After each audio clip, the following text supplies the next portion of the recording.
Firebombing of Japan. As horrific as the nuclear bombing of Japan was at Hiroshima and Nagasaki, these events are dwarfed by the impact of the more conventional bombing of the country. It's estimated the atomic bombing of Japan caused a loss of life of near 200,000, while conventional bombing death estimates range upwards of 900,000 souls.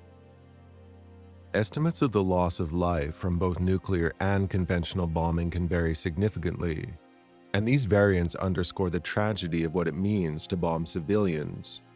When one thinks of a nuclear bomb, it is generally understood that many will die instantly, and many more will die in the following weeks and months of sickness from radiation. But conventional bombing has similar issues.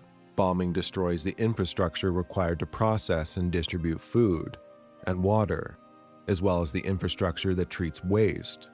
Hospitals and clinics, too, are destroyed. A bombing raid that sets entire cities on fire leads to disease and starvation, which can kill for months, if not longer. By the end of the war, an estimated 40% of Japan's urban areas were destroyed, including 60% of Tokyo itself. This made homeless 8 million Japanese civilians. Despite these horrific statistics, it's estimated that an invasion of Japan would have cost significantly more Japanese and Allied lives. Japan was training civilians and school children to defend the homeland. Japan would prove at Iwo Jima and Okinawa that the nation was willing to fight to the last soldier, and even civilian, no matter the odds.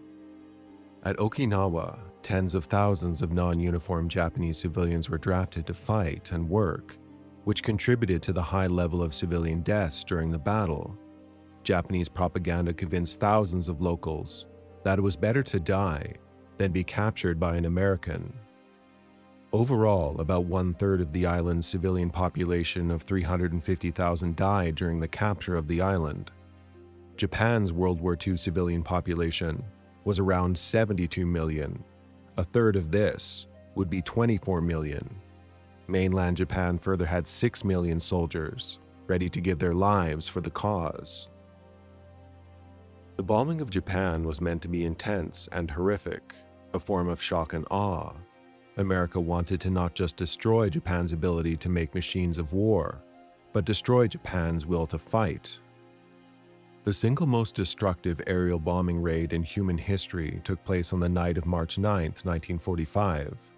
This was codenamed Operation Meeting House and is also known as the Tokyo Great Air Raid, or the Night of the Black Snow. Black snow refers to the ash that fell from the sky after the city was engulfed in flames. The bombing raid involved 334 B-29 superfortresses, with 279 making it over target, flying from bases in the Mariana Islands.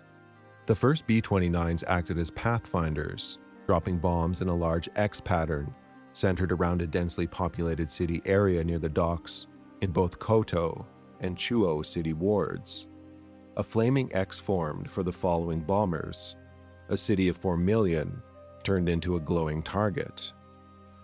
The single event left some 1 million homeless and killed nearly 100,000 people. 1,665 tons of incendiaries were dropped on Tokyo. This included 500,000 cylinders of napalm and white phosphorus. Tokyo, like many of Japan's cities, was constructed using a significant amount of timber. When Tokyo was bombed on this night, conditions were dry and windy, which helped turn the city's timber into a firestorm. 16 square miles of the densely populated city were destroyed. It is both important to understand the theory of bombing Japan into submission and the horror of these fire bombings. First, the Japanese were fighting a war of attrition, and by 1945 were responsible for nearly 20 million deaths across Eastern Asia.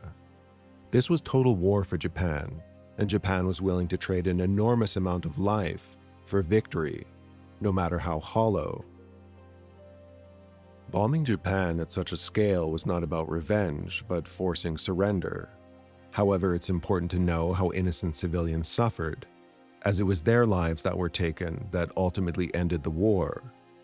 It is important to grant these civilians the status of victims, and if not to the Americans, then to their own brutal leaders who refuse to surrender.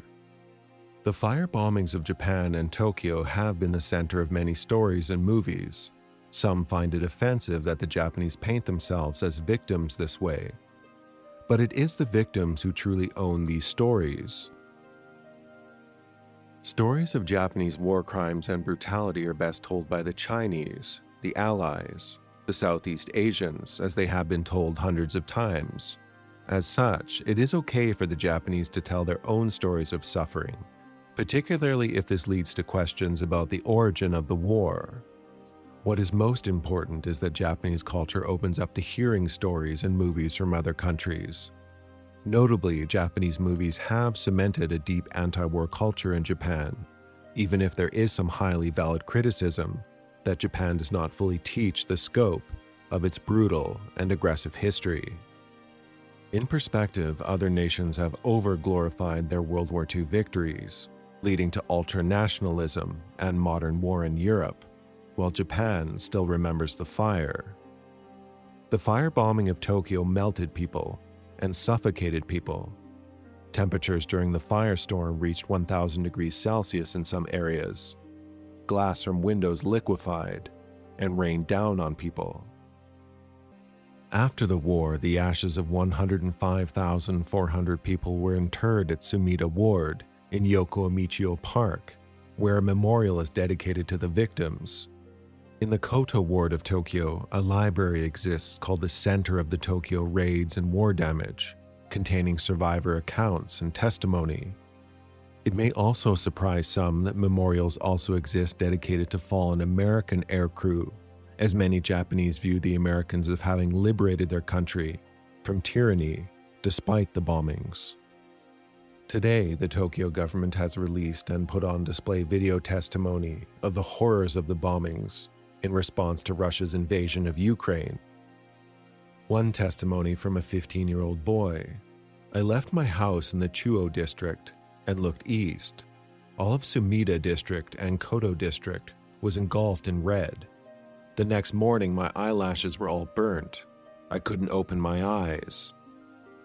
One testimony from a once young girl during the war recalls how she had 20 classmates in her school, then finding out after the bombing they had all died, except for her.